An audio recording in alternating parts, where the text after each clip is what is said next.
Alberta Premier Rachel Notley says the province is likely to end up owning a piece of the Trans Mountain pipeline. Ottawa agreed to buy the Alberta-to-British-Columbia crude conduit this spring for $4.5 million from U.S. company Kinder Morgan.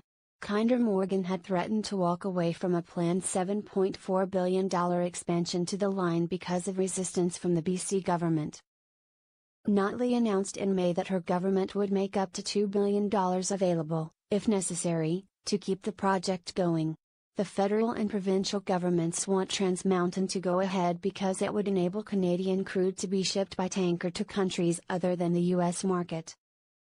Notley said at the Premier's annual Stampede Pancake Breakfast in Calgary that her government is likely to buy a small equity stake in the pipeline.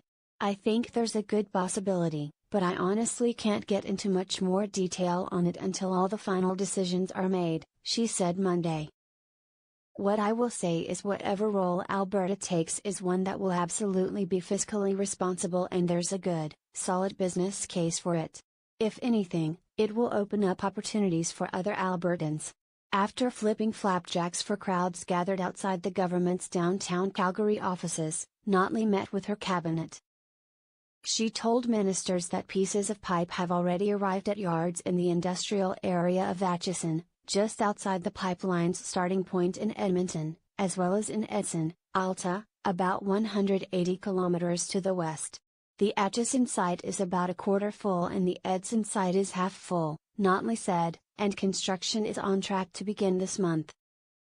Trans Mountain would triple the amount of Alberta crude flowing to the BC Lower Mainland.